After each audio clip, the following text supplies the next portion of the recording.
This is Dachau concentration camp, and this is going to be the focus of our in-class field trip today. We're going to see a lot of heavy things, but it's very, very important. So follow me, and we'll take a tour of the very first concentration camp that opened in 1933. Don't forget, when Dachau was opened, it was not a place to send Jews. There were no gas chambers here.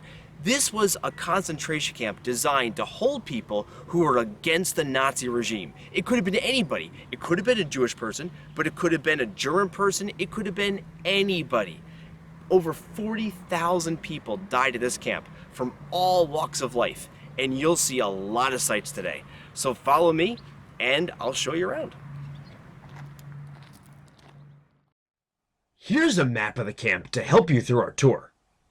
We'll begin our journey by walking to a structure called the House.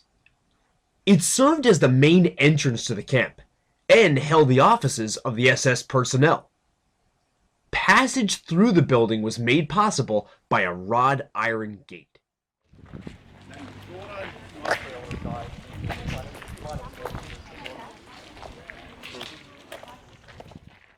This is the main gate of Dachau, and as you can see, it says "Arbeit macht frei," work will set you free.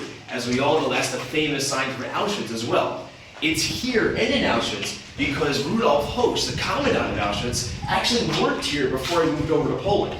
And when he moved to Auschwitz, he said, well, I need a message too, and I like Arbeit macht frei so much, I'll make it the motto of Auschwitz as well.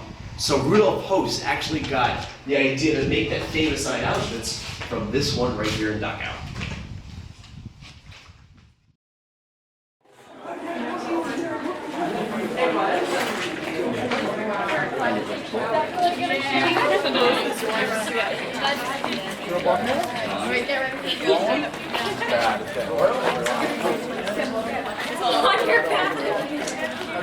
You gotta go pop it, don't it? I skin too.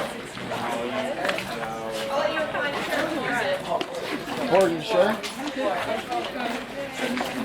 I know what you're at. He's with his right? Yeah. Does that also work with section 3? Yeah. After passing through the House, we walk straight into the roll call area. The area was able to hold over 40,000 people and served mainly as the assembly point for the prisoner roll calls, during which they were counted every morning and evening, or for carrying out punishments. The prisoners were also assigned to their work details at this spot. From here, it's only a few yards to the guard towers and the boundary of the camp. Mr. Butchko, can you tell me about what we're seeing right here? Absolutely, Lexi. So what we're seeing here, we're seeing the very edge of the concentration camp of Dachau. We're seeing the moat, the barbed wire fence, and the watchtower. When it comes to the watchtower, obviously that its purpose was pretty obvious, right?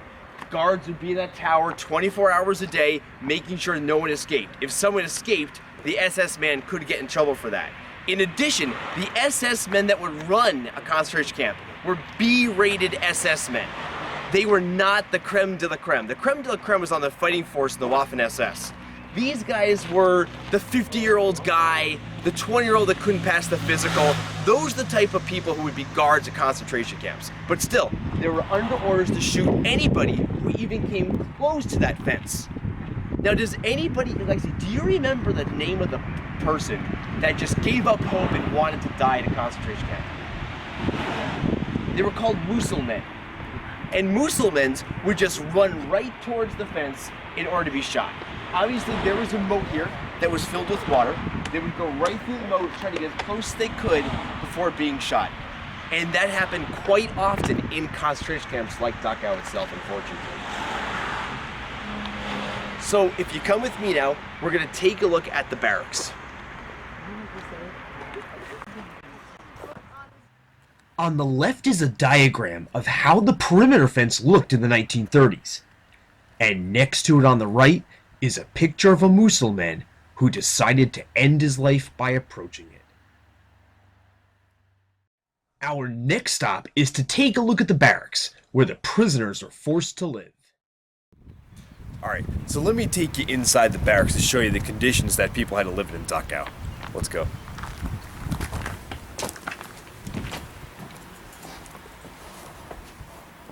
So these are the beds that they had in the barracks.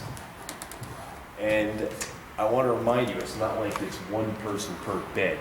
It could be 6 people per bed. And in very, very similar to other concentration camps, it's not like everyone can sit down and have a good night's sleep. Please don't forget that disease was rampant, something like diarrhea.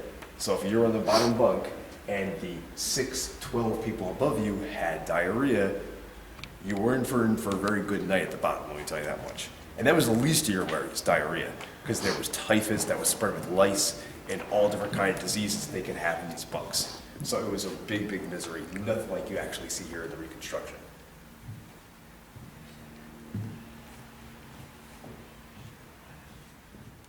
To give you a better understanding of what it actually looks like, I'm going to lay down.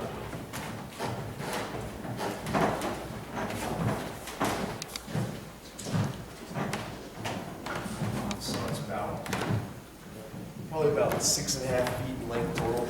Don't forget, I'm one person, and there were 6 in each of these. So you can imagine having 6 people in here, and not just me.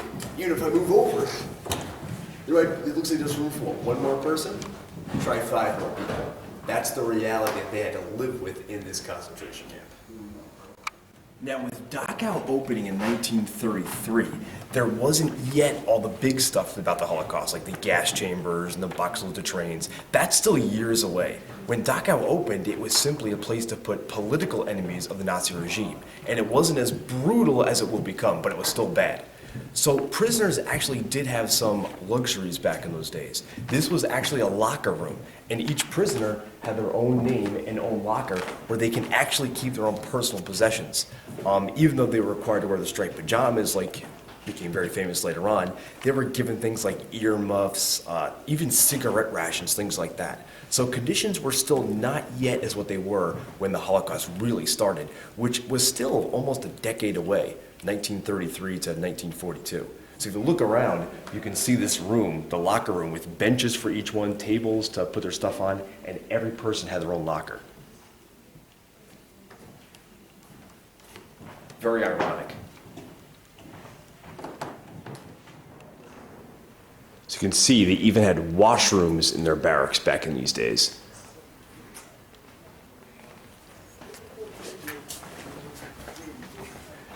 And toilets as well.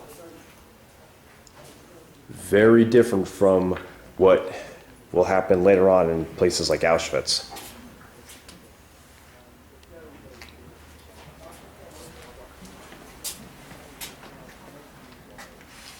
Just more bunks for the prisoners. The typical barracks here in Dachau.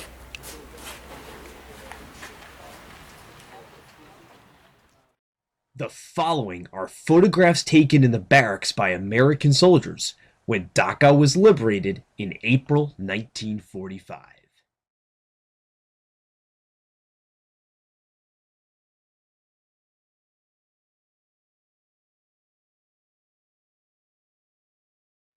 Next, we'll take a walk down what is called the Camp Road.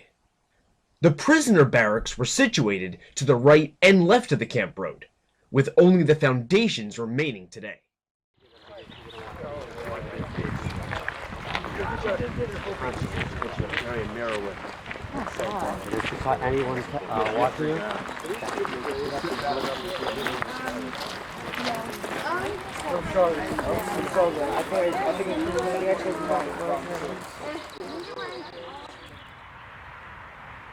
One thing you're going to notice here is that you only see the foundations of all the barracks that used to be here in Dachau. That's because when the US Army came through, they found that these barracks were just infested with lice and other vermin, so they had to destroy them. And in the 1960s, they built 2 replica barracks based on the identical blueprints they used in the 1930s to show visitors today exactly what life in Dachau was like.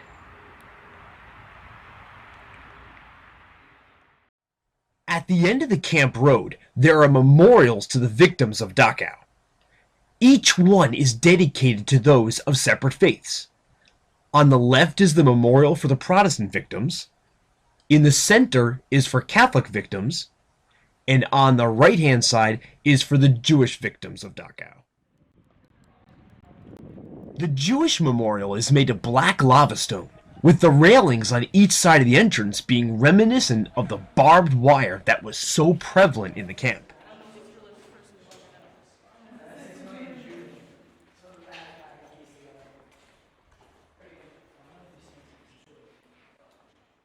Inside, at its lowest point, light seeps through an opening in the ceiling, and a menorah hovers above the building.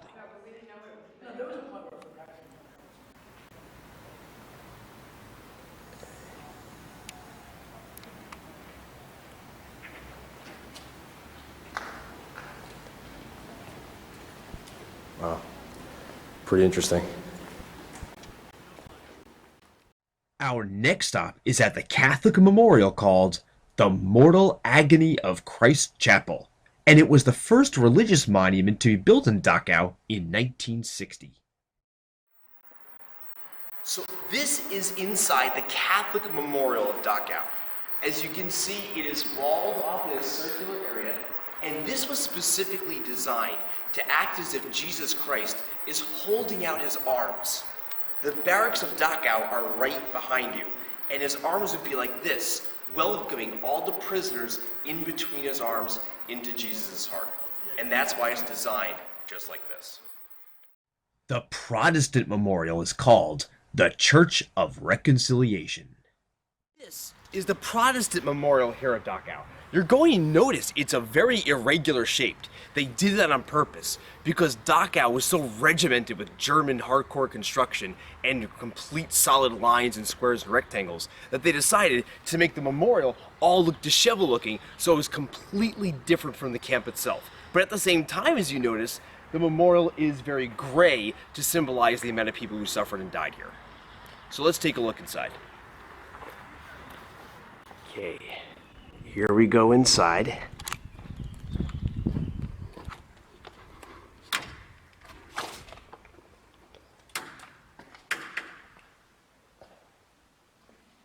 As you can see, it has an altar just like the Catholic memorial. Just a little bit larger, has benches, does have an organ that plays. Very simplistic, but it definitely serves its purpose here.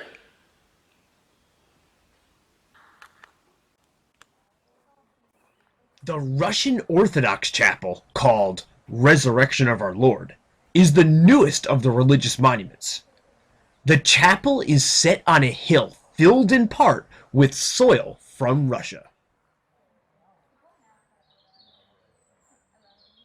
Okay, and now we're approaching the Russian Orthodox Memorial that was constructed in 1995. There were many Russian prisoners of war in Dachau who were murdered by the Nazis.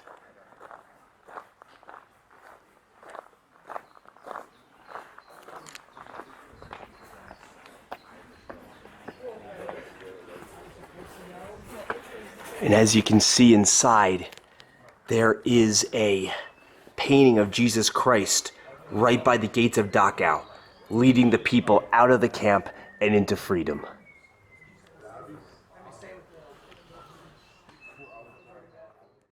The next part of our trip takes us to the section of the camp which housed the crematoriums and gas chamber.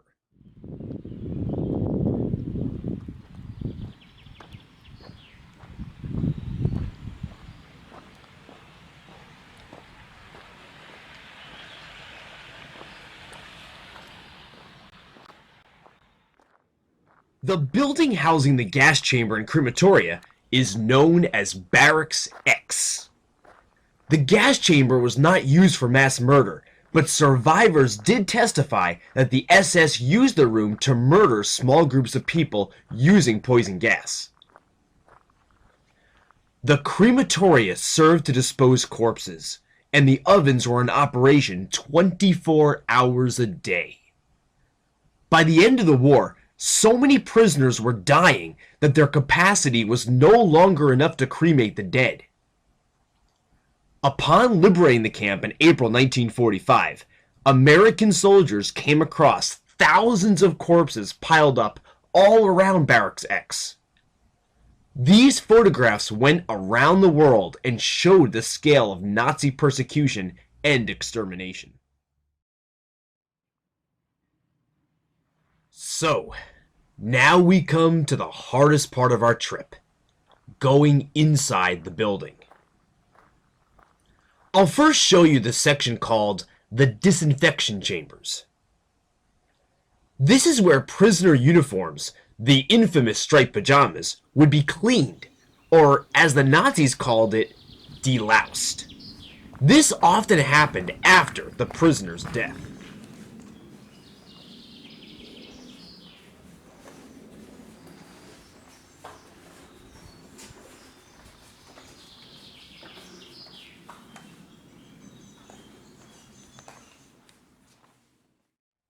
The next part of the building takes us along the path people took to the gas chamber. We first enter the waiting room. This is where the victims were informed that they would be using the supposed shower room. Then we walk into the disrobing room. This is where the victims were to leave their clothing before entering the gas chamber. Their clothing was to be brought to the disinfecting chambers before the next group of people could enter the room. And finally, we come to the gas chamber, examination room, and the ovens. This is it.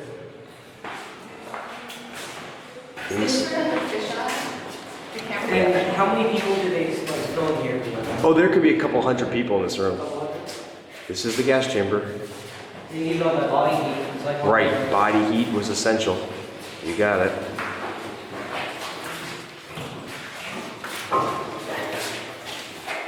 This is the gas chamber. Yep, this is it. So where are we going from here?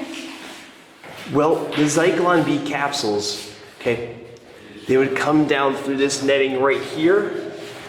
Yeah, this is where all come out here. Yeah, That's where it come out. yep.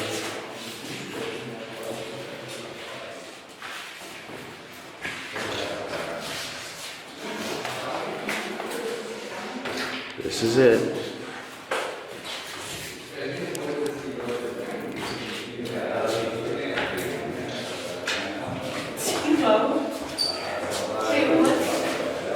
Why are there the windows?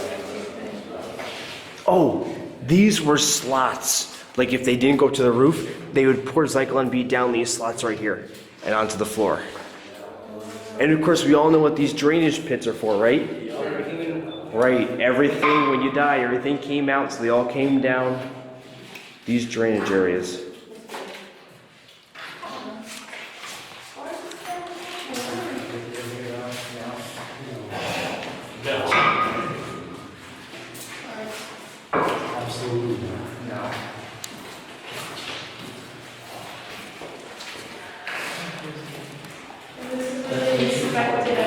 Right, because remember this was the inspection room.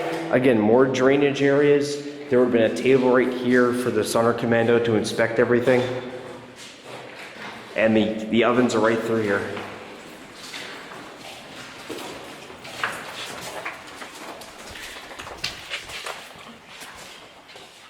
Are these the original ones? These are the original ovens, yep. Okay, so I want you to notice there's no chimney or anything up to the roof. Wasn't it underground? It was all underground, you got it. This building has a chimney though. Right, it does. Because it went underground before it went back up. Okay. Yeah.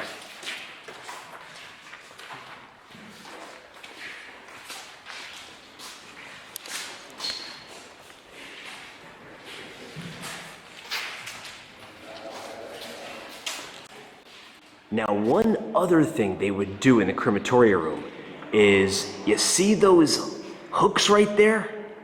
They would actually hang prisoners right there, right next to the ovens for convenience, if you could believe that. Unbelievable.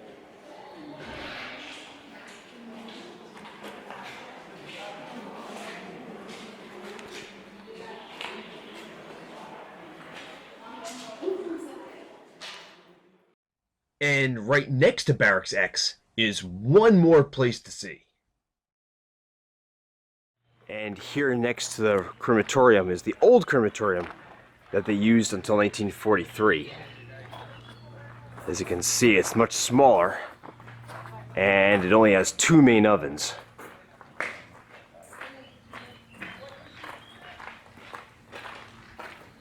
Los metían a quemarse.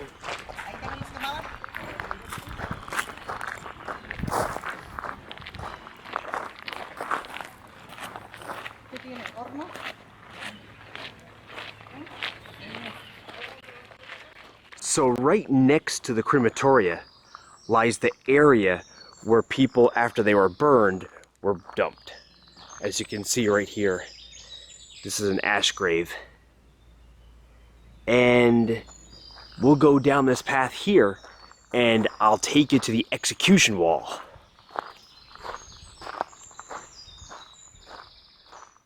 So this is the exact spot where prisoners were executed by SS men. Follow me this way. The prisoners were all lined up, right up against this wall. They turned around, they would face the SS men standing right there, and they would fire. Hundreds, in fact, perhaps even thousands of people were killed this way by the SS. Some places the wall is all shot up even. For how many times they were doing it.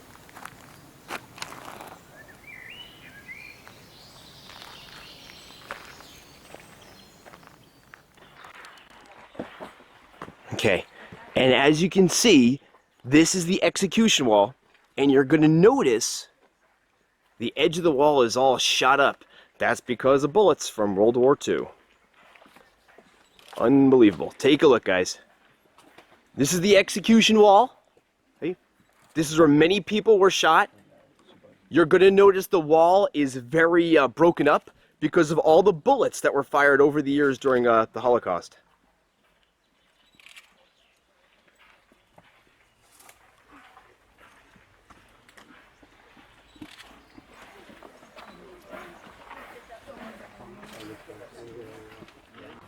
As we keep going down the trail in the woods, we're going to come across one more ash pit, which was the main ash pit where many of the victims were buried.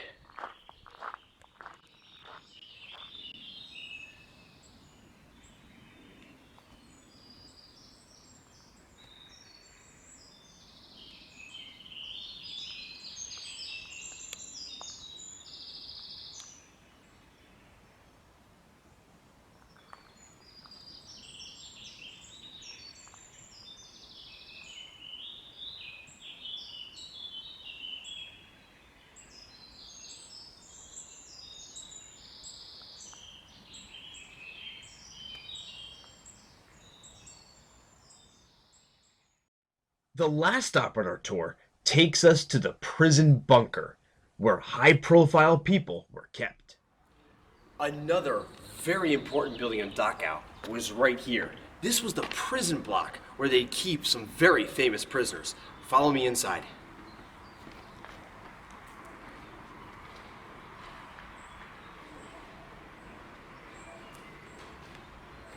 To let you guys know how many prison cells are in this block, take a look at this.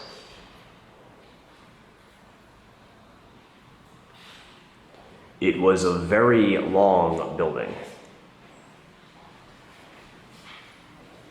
And let's go inside now.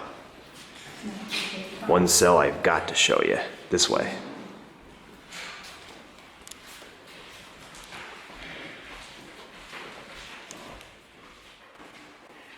Inside the prison cells, the most famous prisoner of Dachau was held. Right here in prison number 5, George Elser. He was the guy that set the bomb at the Burgerbrau killer that tried to kill Hitler in 1939. This is the cell he was placed in, and this is the cell he died in. As you can see, there's a memorial plaque right here telling visitors exactly who George Elser was and what he did.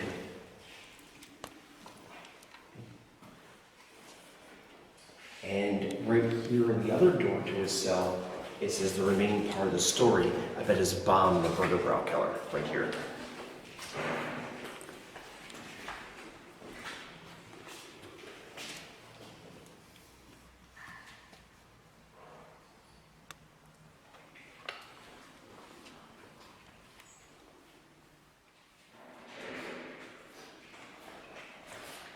As you can see, the cell was not very large at all. But this is where he lived up until the day of his execution.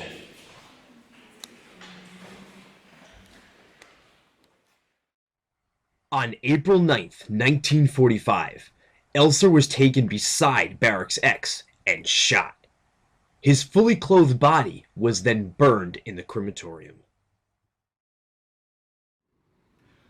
Well, that concludes our tour of Dachau today. I hope you saw a lot here. And please don't forget, it's not just my job to teach people about the Holocaust, but it's also your job to tell others all the information that you know of the subject. I hope you had an interesting tour, and I'll see you on our next in-class field trip. Take care.